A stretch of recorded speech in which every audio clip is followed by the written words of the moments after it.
Hello Internet, j'espère que vous allez bien. On se retrouve aujourd'hui pour une nouvelle vidéo. Je suis à l'île Maurice. Il fait beau. Ouais, il fait beau. Il y a quelques nuages qui traînent par-ci par-là, mais en tout cas, il fait beau. On profite. La petite piscine, la petite villa. Enfin bref, j'espère que vous allez bien. Vous avez vu qu'on reprend un petit peu le contenu sur la chaîne YouTube. Et aujourd'hui, qu'est-ce qu'on va faire aujourd'hui? On va parler de marketing d'influence. Je vais essayer de partager un petit peu avec vous des tips. Je vais vous raconter un petit peu comment j'ai réussi parce qu'au jour d'aujourd'hui, je suis spécialisé dans le marketing d'influence pour ceux qui le savent depuis en tout cas un petit peu plus de 4 ans. Donc je vais essayer, on va aborder un petit peu le sujet. On va voir un petit peu la différence entre les influenceurs, les micros, macro-influenceurs, les égéries et on va s'installer comme d'habitude, comme la vidéo d'hier, si je ne dis pas de bêtises, ou celle d'avant-hier, on va s'installer dans notre petit coin favori. Donc, comme je vous le disais, je suis spécialisé dans le marketing d'influence depuis maintenant un petit peu plus de 4 ans et dans l'e-commerce également, donc le dropshipping, voilà, pour tous ceux qui ont pu me suivre sur cette chaîne-là, vous le savez. J'ai vraiment réussi à percer grâce au marketing d'influence. Donc, je vais essayer de vous expliquer ce que c'est, comment ça fonctionne, quelles sont les différentes méthodologies que j'ai utilisées pour vous afficher. Parce que je vais vous afficher, on va commencer par ça, comme ça au moins c'est fait. Je l'ai déjà fait, je crois hier ou avant-hier lorsqu'on a passé la première vidéo. Mais je vais vous afficher, voilà, je vais demander à mon cher petit caméraman Antoine qui puisse nous faire un petit zoom. Je pense que c'est bon. Ouais, c'est nickel. Voilà, donc là, je vous ai montré un peu plus de 1 350 000 $ sur l'une de mes boutiques qui tourne sur le marché américain. Donc uniquement avec des influenceurs. Donc aujourd'hui, on va parler un petit peu du marketing d'influence. Bon, c'est quoi le marketing d'influence? Eh bien, je pense que vous vous en doutez un petit peu, c'est tout simplement le fait d'aller chercher un influenceur, de lui demander de mettre en avant que ce soit un produit ou un service et bénéficier de sa notoriété, bénéficier de sa communauté pour pouvoir vendre vos produits ou tout simplement votre offre. Alors, le souci, il y en a beaucoup, il y a beaucoup d'erreurs en fait pour les personnes qui se lancent dans le marketing d'influence. Ils pensent que c'est simple, entre guillemets. Ils se disent, il suffit tout simplement d'aller contacter, d'essayer de contacter un influenceur et une fois que c'est fait, on lui balance notre produit, on lui balance notre offre et ils pensent que voilà, tout va se faire de manière automatique. Mais ce n'est pas le cas. Ce n'est pas le cas parce que déjà, il y a énormément il y a déjà une bonne méthodologie à avoir. Il y a des points importants à souligner, surtout comme par exemple le brief. Le brief, c'est quoi? Au fait, vous devez vraiment connaître sur les bouts des doigts l'influenceur en question. Vous devez connaître sa communauté. Vous devez savoir pourquoi il est influenceur et comment il s'est fait connaître. Vous devez aussi connaître son taux d'engagement et surtout le rapport qu'il a avec sa communauté. Et une fois que vous avez plus ou moins ces grandes lignes, vous devez trouver le produit parfait qui pourrait correspondre à cet influenceur-là ou qui pourrait tout simplement répondre, encore une fois, à l'image que l'influenceur dégage. C'est vrai que pas mal de personnes qui se lancent encore une fois dans le marketing d'influence, ils ont tendance à, par exemple, si je prends un peu le dropshipping, voilà, l'e-commerce, eh bien, vous allez chercher un produit. Vous allez trouver un produit, voilà, vous partez du principe que ce produit-là, c'est un produit gagnant, il se vend et vous êtes sûr qu'il va se vendre. Et une fois que vous avez votre produit gagnant, eh bien, vous allez essayer de trouver l'influenceur qui pourrait correspondre parfaitement à ce produit. Eh bien, moi, je fais l'inverse. Pourquoi je fais l'inverse? Parce que, comme je vous l'ai dit, ça fait 4 ans que je suis dedans. Aujourd'hui, je dois avoir un peu plus de 630 influenceurs que je connais, avec qui je travaille, que ce soit des égéries, des micros, des macro-influenceurs. Je vous dis un petit peu la différence après. Et donc, du coup, je les connais parfaitement. Et quand je dis je les connais parfaitement, donc j'ai une équipe avec moi qui travaille avec moi. Et des fois, je me fais un peu traiter de concierge du web. Pourquoi? Parce que j'ai vraiment une fiche par influenceur. C'est-à-dire que je sais exactement tel ou tel influenceur ou influenceuse. Si elle a rompu avec son mec la semaine passée, je le sais. Je le sais pourquoi, comment, dans quelles conditions ça s'est fait. Pourquoi? Je vais vous prendre un exemple à la con. Une influenceuse, peu importe, on va dire 1 million d'abonnés, qui a peut-être l'habitude de générer entre 600 et 800 000 vues par story, sur Instagram par exemple, eh bien, la fois où elle s'est séparée avec son mec, elle va doubler ses stats. Pourquoi? Parce que les gens vont venir pour voir si est-ce qu'elle va parler de sa séparation.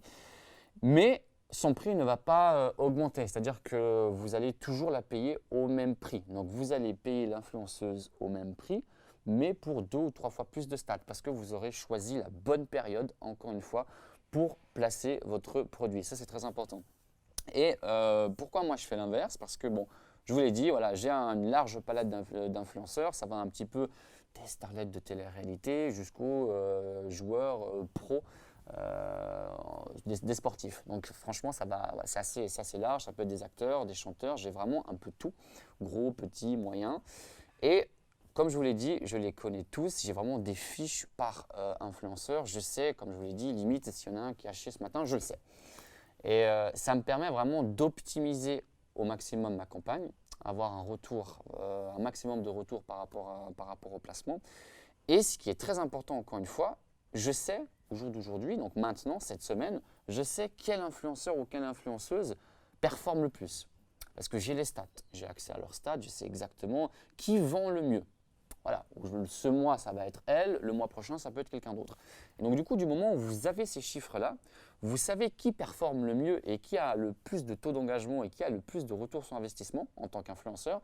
Du moment que j'ai ça, eh bien, il me suffit d'aller chercher un produit qui correspond à sa communauté et non l'inverse. Je ne vais pas d'abord chercher un produit et une fois que j'ai trouvé un produit gagnant, je vais chercher l'influenceur. Parce que le plus important, et c'est ce que je dis à chaque fois, alors éventuellement c'est bien de ne pas vendre de la merde, mais c'est vrai que généralement on dit on peut tout vendre.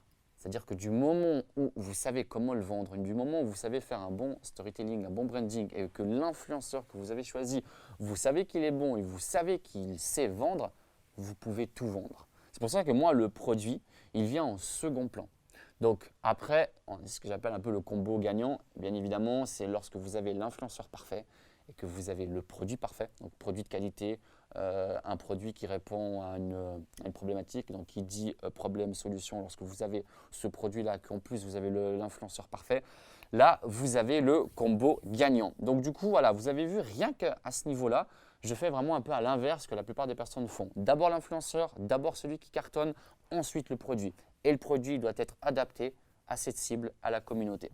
Ensuite, j'ai envie de vous parler un petit peu des micro-influenceurs. Alors, certes, aujourd'hui, le marketing d'influence, il y a énormément de leviers dedans. Il n'est pas très exploité, ou du moins, il n'est pas exploité comme on pourrait le faire, contrairement aux publicités Facebook ou autres publicités payantes qui commencent à devenir vraiment de plus en plus saturées.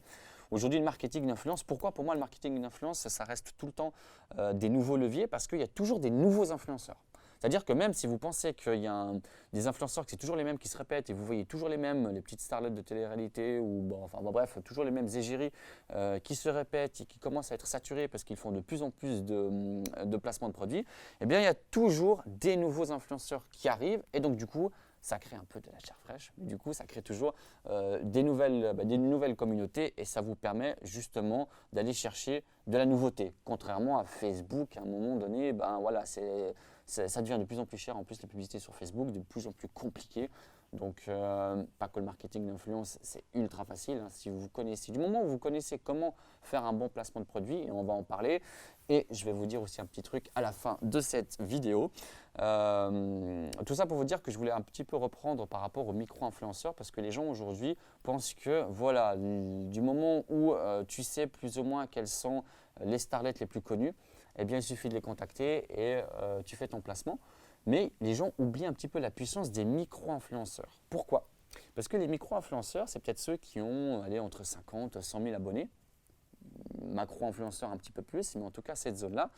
C'est ceux qui ne sont pas passés à la télé et c'est ceux qui ont réussi à fédérer une communauté grâce à la sueur de leur front. C'est-à-dire qu'ils ont vraiment réussi à créer, à vraiment fabriquer une communauté par leur propre biais et non pas parce qu'ils sont passés à la télé. Parce que généralement, les influenceurs de télé-réalité, les gens les suivent tous. C'est-à-dire que c'est un petit peu la même communauté un peu partout.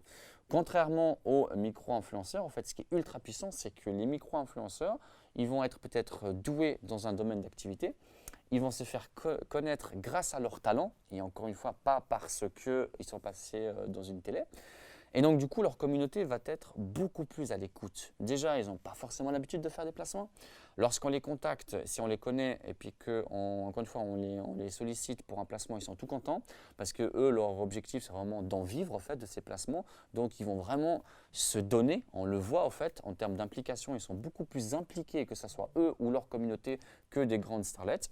Et ils sont beaucoup moins chers. Voilà, ça c'est vraiment très important, il y en a de plus en plus. Donc, mieux vaut avoir une armée de macro-influenceurs plutôt que 2-3 grosses égéries. Moi, en tout cas, si je devais choisir, et je le vois en termes de stats, voilà, avoir une armée de micro-influenceurs, eh bien, ça rapporte beaucoup plus. Surtout qu'il y a pas mal de tactiques qui vont vous permettre, par exemple, d'avoir une armée de micro-influenceurs et de ne pas les payer. Mais ça, je ne vais pas vous le révéler tout de suite. D'ailleurs, pour ceux qui l'ont loupé, voilà, là sur Instagram, c'est vrai que j'ai fait pas mal de posts par rapport à ça. On a posté une vidéo aussi sur YouTube où j'en parlais hier, je crois, ou avant-hier.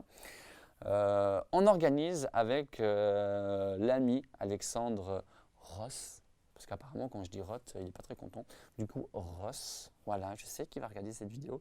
On organise dimanche une conférence sur le marketing d'influence. Je vous invite vraiment, je vous sollicite, je vous demande de venir. Pourquoi? Parce qu'on va partager énormément de valeur lors de cette conférence gratuite. Donc c'est un live. Vous retrouvez dans la description de cette vidéo un lien. Vous pouvez aller vous inscrire. Voilà, il y a un petit formulaire. En quelques secondes, vous réservez votre place parce que les places sont limitées. Et le plus beau dans tout ça, eh bien, il y a justement un placement avec un influenceur qu'on va offrir parmi l'un des présents durant ce live. On va faire un tirage au sort parmi tous les présents durant ce live. Eh bien, boum, on va lui filer un placement avec un influenceur. Donc, encore une fois de plus, une raison pour être présent. Voilà les amis, j'espère que cette vidéo vous a plu. Si c'est le cas, n'hésitez pas, le petit pouce vers le haut. Si vous avez des questions, petit commentaire, voilà, en dessous de cette vidéo. Vous allez retrouver aussi les liens pour me suivre sur Instagram. Je vous le conseille parce que je partage énormément de valeurs. Je mets un petit peu toute ma life sur Instagram. Donc, si vous ne me suivez pas aussi sur Instagram, eh bien, je vous le conseille. Encore une fois, n'oubliez pas la conférence dimanche, très important. Voilà, le petit lien. Boum, vous cliquez, vous remplissez et on se retrouve dimanche. Sur ce, je vous fais plein de bisous. J'ai failli me péter le doigt, c'est pas grave. Et à dimanche.